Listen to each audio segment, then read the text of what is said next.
Islam ada 4 sahabat Nabi yang punya karakter berbeda. Ada Abu Bakar, ada Utsman, ada Ali, ada Umar. Ya Ustaz Somad itu kan Abu Bakar, lembut. Sini Umar bin Khattab ini. Insyaallah. Takbir. Saya ambil sifat itu. Ustaz-ustaz mesti begitu sekarang. Kalau yang batuk saja diatur, itu ustaz tahun 60-an.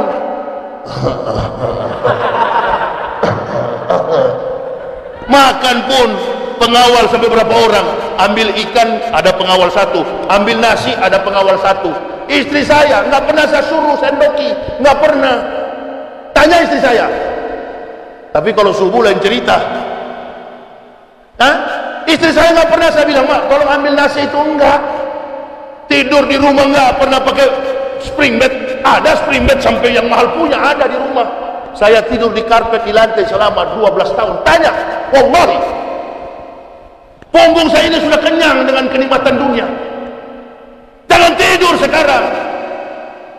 Ditampilkan ustaz-ustaz memang yang betul-betul melawan dengan kebatilan, tapi tetap pada jalur tidak melawan hukum negara. Dan nggak usah bawa-bawa kelompok, mati sendiri. Nggak usah bawa-bawa saudara Muslim. Kau berdakwah sendiri, matilah kau sendiri. Jadi saya sarankan dari mimbar ini kepada adikku Ustaz Somad, pergi layani umat. Yakinlah Allah besertamu, iblis gak mampu menggugat kebesaran jubah yang telah Allah kenakan di dalam diri. Gak bakal itu. Kalau Allah sertai kita, siapa yang mau ganggu? Saya aja cuma 1 ayat begini saya tahu gak ada yang berani ganggu. Hadis itu terus, nggak ada yang iblis bisa ganggu. Kenapa? Karena iblis pun takut sama Umar. Setan pun takut dengan suara Umar. Begitu. Kok nggak ada yang ikut yang begitu? Ada. Saya punya buku tentang Umar begini tebal, karangan Dr. Haikal. Kata Rasulullah SAW sebelum beliau wafat, beliau katakan, kalau ada lagi Nabi sesudah aku, Umar orangnya. Kenapa? Kita ini ceramah, ada yang jenggotnya panjang sekali di YouTube. Dia tidak ada memihak kepada kebenaran, yang dia pihak dia di tengah-tengah. Ustaz cari aman. Ustaz cari aman, yang penting pulang amplop. Panitia masjid, jangan coba-coba kasih amplop saya. Saya nggak butuh amplop itu, yang saya butuh adalah kebenaran, tegaknya negara Kesatuan Republik Indonesia, terutama tegaknya dakwah Islamnya demi anak cucu kita di masa mendatang. Itu yang kami butuhkan sebagai ulama, sebagai pendakwah kemana-mana. Mati di jalan Allah, iskariman aumut, hidup mulia atau mati syahid. Takut mati? Enggak lah. Maka saya nggak butuh pendamping, saya nggak butuh pengawal. Saya butuh istri saja di samping, kalau nggak bisa rontok seminggu. Istri saja di samping kiri kanan saya dengan anak kecil masih bayi. Paling gampang bunuh saya ini. Gampang? Enggak juga gampang. Enggak juga gampang, saya melawan. Coba, kalau nggak percaya coba aja lah habis ceramah ini di luar sana. Untung alhamdulillah Ambon sudah aman, Poso sudah aman. Alhamdulillah. Kalau seperti dulu, insya Allah antum dapati anak paling depan. Anak paling depan, insya Allah. Kalau seperti Ambon dulu, Poso dulu, tapi itu kan bukan perang agama. Islam dan Kristen dijadikan kuda tunggangan untuk mencapai isu-isu politik. Sama dengan sekarang, diadu kita, ditabrakkan kita. Untuk apa? Kepentingan politik. Ustadz jangan mau ditunggangi. Saya kebetulan berpihak kepada Pak Prabowo. Kenapa? Apa alasannya? Ini argumen demokrasi. Dan saya ajak kepada ini jamaah ikut saya sebagai ustadz. Ikut. Yang nggak mau ikut silakan ke Pak Jokowi sana. Tapi dolar udah mulai merangkak naik. Sudah berapa belas ribu sekarang? Dulu Indonesia moneter berapa ribu? 17 ya? Berapa ribu sekarang? 14 ribu ya? Innalillahi. 15 ribu. Tugas berat Ibu Sri Mulyani, doakan beliau, putri Indonesia yang cerdas. Doakan beliau, Ibu Sri Mulyani, agar bisa mengatasi krisis ekonomi rupiah yang semakin anjlok. Dolar mengamuk, rupiah makin terpuruk. Doakan Ibu Sri Mulyani, doakan juga Pak Jokowi, karena beliau biar bagaimanapun masih menjabat sebagai presiden. Hormati beliau, ya, masih presiden. Tapi 2019 bilang sama Pak Jokowi, sudah Pak, Bapak istirahat aja lah. Ya, kepada Pak Ma'ruf Amin, Pak Ma'ruf Amin karena sudah mengambil langkah sebagai seorang politisi, jadi kalau sebut kiai saya agak takut. Bilang aja Pak Ma'ruf Amin, amin ya robbal. Dan jangan coba-coba memanggil Ustaz Somad seperti kampret, seperti cebong yang di televisi itu. Dia bilang-bilang Somad, jangan. Saya sangat hormati beliau itu, karena beliau banyak ilmu dari beliau saya serap. Mana ada orang sekaliber beliau. Ini bukan kemampuan Ustaz Somad. Orang yang habis 30 juz bukan kemampuan dirinya. Kemampuan dari mana? Dari Allah yang dikenakan kepadanya. Saya dari kafir, mana bisa ibu bapak ceramah berjam-jam seperti ini. Orang yang baru masuk Islam dari kafir bisa berdakwah begini. Siapa yang berikan? Allah tanamkan ilmu di lidah saya. Jadi bukan saya yang berbicara, Allah dengan kemampuannya kepada kita. La haula wala quwata illa billahil aliyyil azim. Diberikan ilmu itu, ditaruh ke dalam lidah kita. Orang-orang pilihan, banyak ustadz di Riau sini.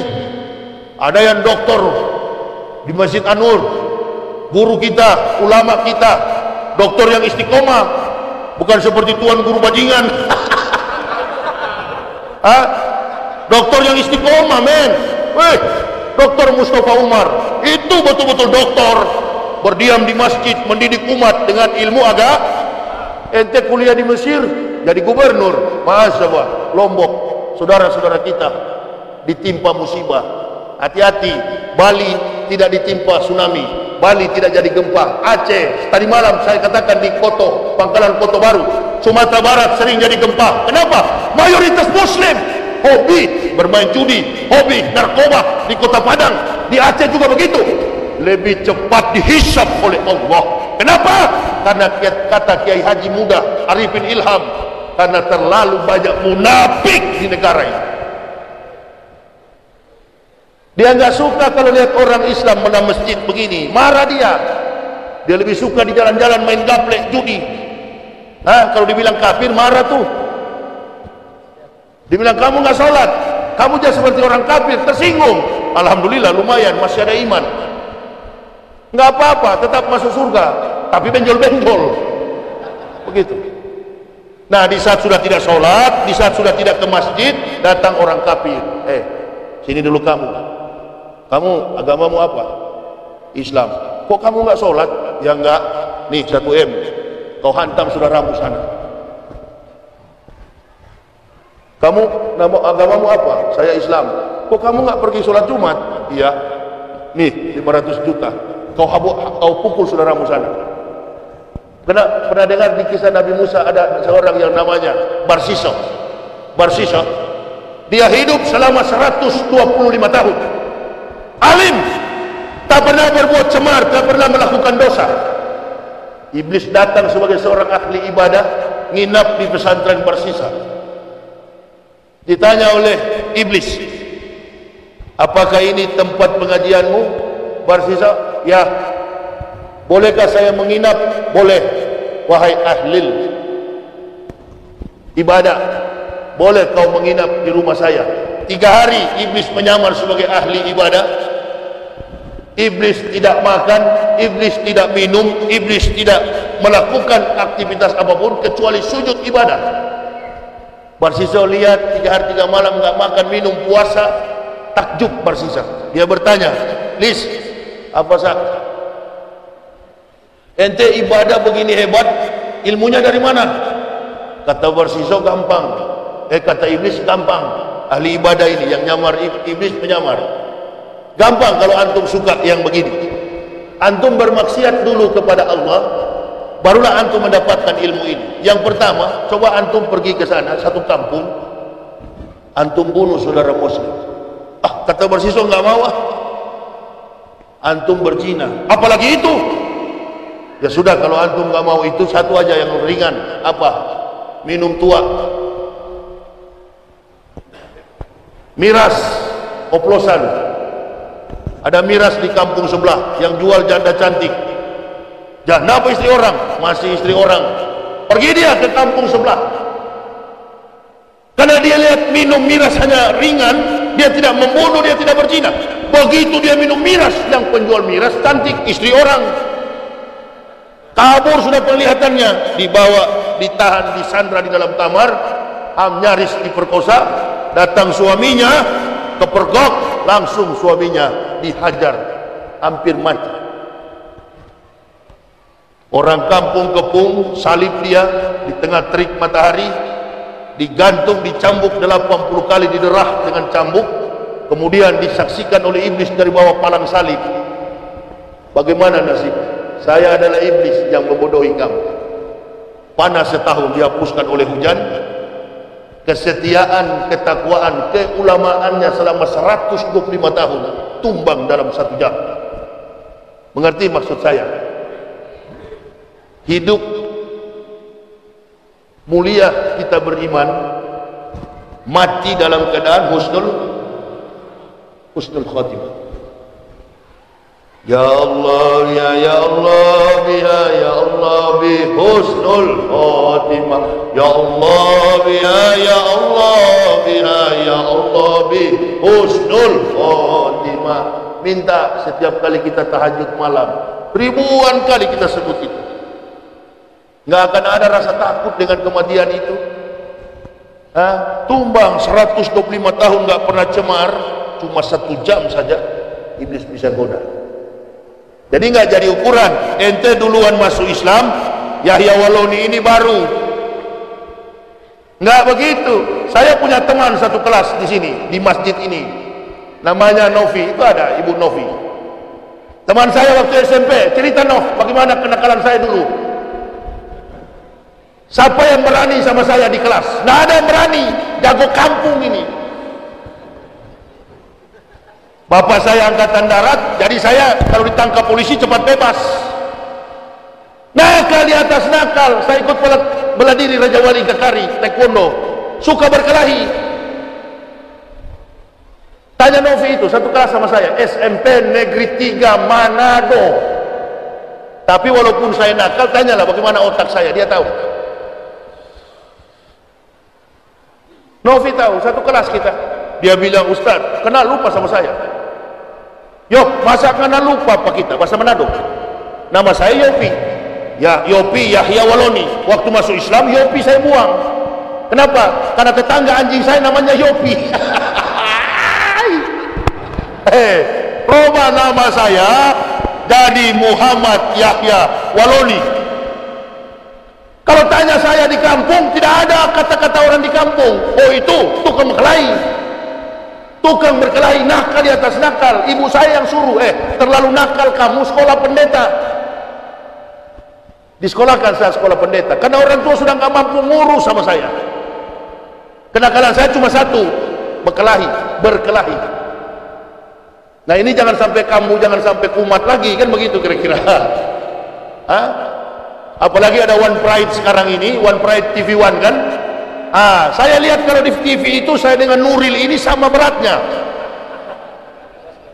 Bilang sama, iya ini kan direkam di YouTube. Bilang sama Karni Ilyas TV One, anaknya Abu Rizal Bakri, suruh Nuril timbang berat, ustadz dengan ustadz di atas ring.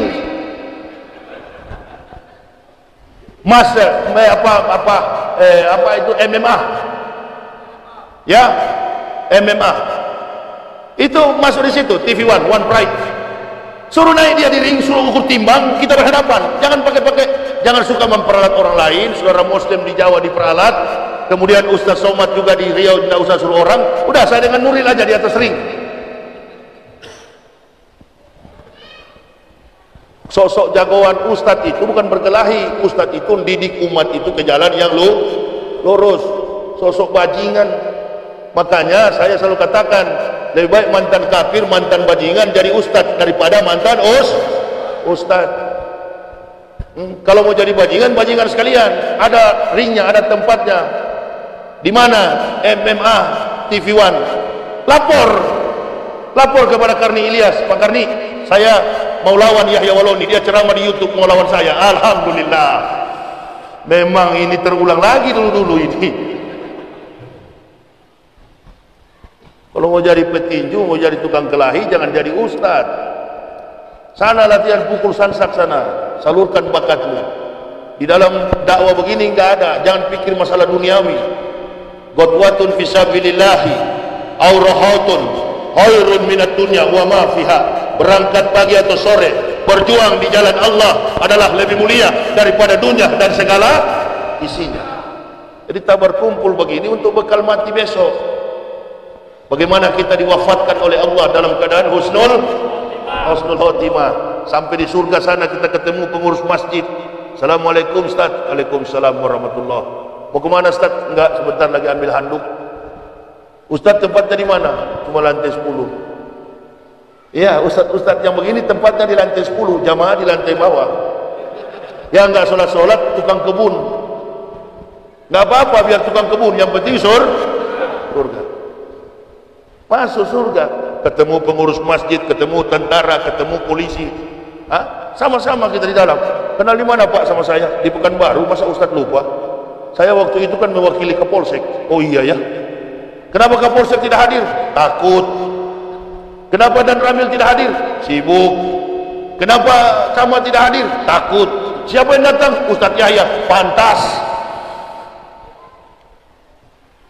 Itu kan disorot nanti.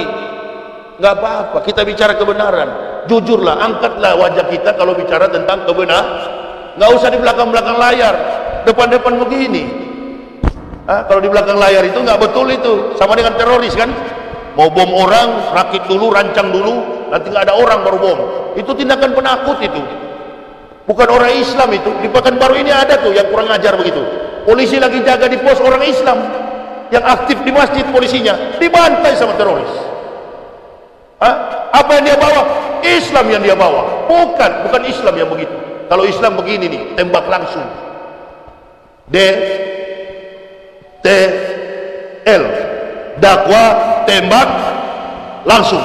Itu baru namanya mujahid. Urusannya nanti kalau yang tersinggung sudah ditangkap. Ustaz Yahya ditangkap. Kenapa? Karena mengatakan Megawati cepat mati. Nggak tahu siapa yang sebarkan informasi itu. Saya masih hidup polisi belum panggil saya. Kalau polisi panggil saya jawab. Kenapa Ustaz bilang Megawati cepat mati? Enggak, kalau dia sudah mati Pak, dia tahu di sana ada akhirat. Dia kan yang mengatakan akhirat itu seperti sudah kita tahu. Ustaz-ustaz itu adalah peramal. Ustaz nggak tersinggung, bukan ustaz itu penakut. Tersinggung sebagai pendakwah, kami tersinggung. Tinggalkan kafir masuk Islam, tujuannya adalah akhirat. Itu yang menjadi tujuan saya. Panitia masjid sini nggak kenal sama saya, nggak ada satupun saya kenal. Novi yang telepon saya, tolonglah Ustaz, kita ini berteman dari Manado. Memang enak kalau ada koneksi begitu ya. Boleh saya datang, tanya sama Ibu Novi. Apa saya pernah bilang, Nov, satu kali ceramah sekian juta ya? Tanya. Saya hotel saja bebas gratis. Itu tuh tadi malam, tadi siang istri saya mau makan siang, beli makanan. Allahu Akbar. Begitu lihat ustadznya ya gratis semua. Jadi enggak kamu bayar deh? Enggak. Rupa-rupanya kenal Pak orangnya. Siapa? Enggak tahu tapi dia kenal. Istri Ustadz Yahya ya? Iya. Bu, Ustadz di mana? Di hotel. Semua gratis. Itu kan sudah cukup nikmat Allah. Kalau saya pikir satu ceramah sekian juta, ini jadwal saya full. Dikali 5 juta, waduh sudah miliarder saya. Nah itu tuh yang 2 orang di Trans 7 itu. Itu barangkali yang mereka pikir, Ustadz Somad kesana kemari, dibayar berapa ini? Sama, kita ini Ustadz yang ikhlas di jalan beliau nggak pernah pakai target. Ini supaya jemaah tahu. Yang dengki, yang iri, silakan iri sama beliau. Tapi saya dari mimbar ini mengatakan, Pak Ustadz Somad Al-Mukarram, adikku, ceramah, hadiri yang sudah terjadwal. Jangan mengecewakan umat. Hadir saja, yakin saja Allah besertamu dan tidak ada setan yang akan mengganggu. Polisi sudah berjanji akan menjaga beliau karena beliau adalah aset umat. Polisi sudah berjanji. Yang penting gerakan-gerakan kelompok di masyarakat itu stop, redam, supaya pertarungan pilpres nanti ke depan akan ada kedamaian di negara kita Republik Indonesia ini. Amin ya Rabbal